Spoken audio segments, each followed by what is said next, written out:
Hi അസ്സലാമു അലൈക്കും. എല്ലാവർക്കും പുതിയൊരു വീഡിയോയിലേക്ക് സ്വാഗതം. അപ്പോൾ ഇന്ന് വന്നിട്ട് റുമാലി റൊട്ടിയുടെ റെസിപ്പി ആയിട്ടാണ് കേട്ടോ. നല്ല ടേസ്റ്റാണ്, കഴിക്കാനും പെട്ടെന്ന് ഉണ്ടാക്കാനും പറ്റും കേട്ടോ. നമുക്ക് ഒരു ബീഫ് കറി, ചിക്കൻ കറി അതിൻ്റെ കൂടെ നല്ല കോമ്പിനേഷനാണ്. അപ്പോൾ അതെങ്ങനെ ഉണ്ടാക്കുന്നത് നോക്കാം. അപ്പം ഞാൻ എടുത്തിട്ടുള്ളത് ഒരു ബൗളിന് ഈ ഒരു ബൗളിൻ്റെ കണക്കാണ് കേട്ടോ. ഇതിന് ഒരു 1.5 കപ്പ് മൈദ എടുത്തിട്ടുണ്ട്, 1 കപ്പ് ഗോതമ്പ് പൊടി കൂടെ എടുത്തിട്ടുണ്ട് കേട്ടോ. ഞാൻ ആശീർവാദിൻ്റെ ആട്ടയാണ് എടുത്തിട്ടുള്ളത്, 1 കപ്പ് അതും എടുത്തിട്ടുണ്ട്. 1.5 കപ്പ് മൈദപ്പൊടി എടുത്തിട്ടുണ്ട്. അപ്പോൾ ഈ ഒരു അളവിലേക്ക് നമുക്ക് ആകെ വേണ്ടത് ഒരു സൺഫ്ലവർ ഓയിൽ മാത്രം, ഉപ്പും കൂടെ വേണ്ടതിന് വേണ്ടിയിട്ടുള്ളൂ. ഈ ഒരു 4 സാധനങ്ങൾ മാത്രമേ ഉള്ളൂ. ഇനി ഇതിലേക്ക് നമുക്ക് 4 ടേബിൾ സ്പൂണോളം സൺഫ്ലവർ ഓയിൽ ഒഴിച്ച് കൊടുക്കാം കേട്ടോ. അപ്പോൾ ഇനി സൺഫ്ലവർ ഓയിൽ ഇല്ലാന്നുണ്ടെങ്കിൽ നിങ്ങൾ ഏത് ഓയിലാണ് ഉപയോഗിക്കുന്നത്, വെളിച്ചെണ്ണ അല്ലാത്ത ഏത് ഓയിലും ഇതിലേക്ക് ഉപയോഗിക്കാം കേട്ടോ. വെളിച്ചെണ്ണയാകുമ്പോൾ നമ്മൾ ആ ഒരു ഇത് ചുട്ടെടുക്കുമ്പോൾ ഒരു കാറിയൊരു വാസന ഉണ്ടാവും, അത്രക്കൊരു ടേസ്റ്റ് ഉണ്ടാവില്ല. അപ്പോൾ അതുകൊണ്ട് തന്നെ ഞാൻ സൺഫ്ലവർ ഓയിലാണ് ഇപ്പോൾ ഒഴിച്ച് കൊടുത്തിട്ടുള്ളത്. ഇനി നന്നായിട്ടൊന്ന് മിക്സ് ചെയ്തിട്ടെടുക്കുക കേട്ടോ. കട്ടയൊന്നും ഇല്ലാതെ ഇങ്ങനെ തരിതരിപ്പായിട്ട് തന്നെ ഒന്ന് മിക്സ് ചെയ്തെടുക്കുക.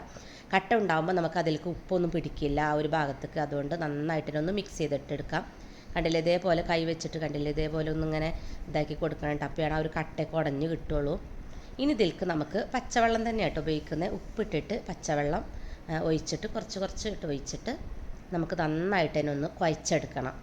അപ്പം മൈദയാണ്, ഞാൻ ഇതിലേക്ക് ഉപ്പിട്ടിട്ടുണ്ട് കേട്ടോ. ഒരു കപ്പ് ഈ ഒരു ഗ്ലാസ്സിന് വെള്ളം എടുത്തിട്ട് ഞാൻ ആകെ കുറച്ച് ബാക്കി ഉണ്ടായിട്ടുള്ളൂ കേട്ടോ. അപ്പോൾ അത്രയും ഒഴിച്ചിട്ടുണ്ട്.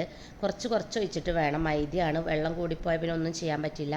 അപ്പോൾ അതുകൊണ്ട് തന്നെ കുറച്ച് എടുത്തിട്ട് നമുക്കിതൊന്ന് നന്നായിട്ട് ഒന്ന് കുഴച്ചിട്ട് വരണം കേട്ടോ.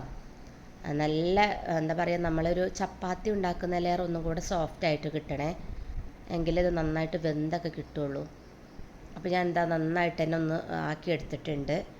ഇതേപോലെ ഒന്ന് ആക്കിയെടുക്കുക കേട്ടോ. ഇങ്ങനെ ആക്കിയെടുത്ത ശേഷം ഞാൻ ഇതൊരു ബൗളിൽ, നമ്മൾ ആ ഒരു കുഴച്ചെടുത്ത ബൗളിൽ തന്നെ കുറച്ച് എണ്ണയും കൂടെ എടുത്ത് തടവി കൊടുത്തിട്ട് അതിൽ വെച്ചിട്ട് കുറച്ച് സമയം റെസ്റ്റ് ചെയ്യാൻ വെക്കുന്നുണ്ട്. ഒരു 10 മിനിറ്റോളം റെസ്റ്റ് ചെയ്യാൻ വെക്കുന്നുണ്ട്.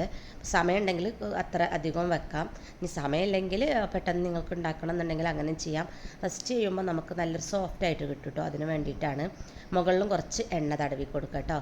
പിന്നെ ഇതിനുള്ളൊരു ടിപ്പ് എന്താണെന്ന് വെച്ചാൽ, നമ്മളിങ്ങനെ ആക്കിയെടുക്കാൻ നമ്മളിങ്ങനെ ആ ഒരു ഇതിലേക്ക് കട്ടിങ് ബോർഡിലേക്ക് ഇങ്ങനെ എറിഞ്ഞ് കൊടുക്കട്ടോ. അങ്ങനെ ആ ഒരു ഉണ്ടനെ അങ്ങനെ എറിഞ്ഞ് കൊടുത്താൽ നല്ല സോഫ്റ്റായി കിട്ടും കേട്ടോ. അങ്ങനെ അടിച്ച് ആക്കിയെടുക്കുമ്പോൾ നല്ല സോഫ്റ്റായിട്ട് കിട്ടും ഈ മാവ്.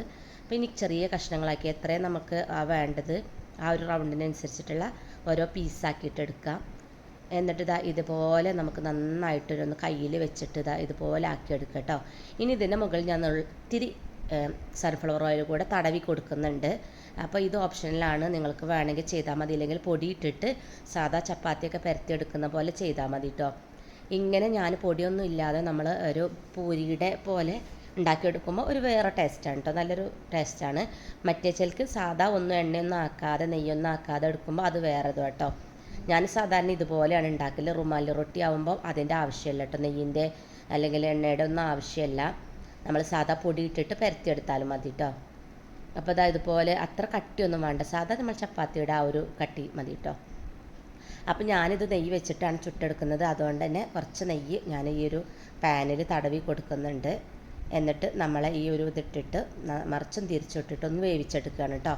മറിച്ചിടുമ്പം അവിടെയും കൂടെ ഒന്ന് നെയ്യ് സ്പ്രെഡ് ചെയ്ത് കൊടുക്കണം.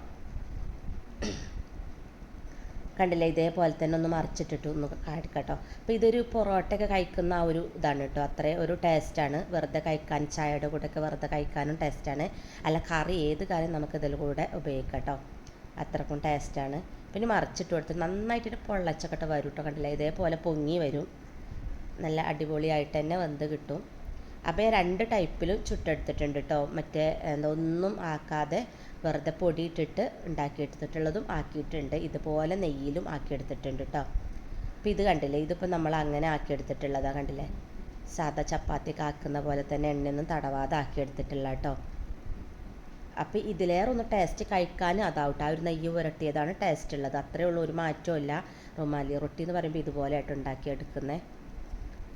അപ്പോൾ ഈസി ആയിട്ട് നമുക്ക് ഉണ്ടാക്കിയെടുക്കാൻ പറ്റുന്ന നമ്മുടെ റുമാലി റൊട്ടി ഇവിടെ റെഡി ആയിട്ടുണ്ട് കേട്ടോ.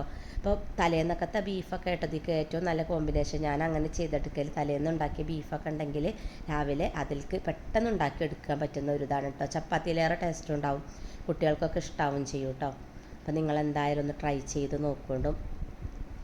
എന്തായാലും പുതിയൊരു വീഡിയോയുമായിട്ട് നമുക്ക് വീണ്ടും കാണാം.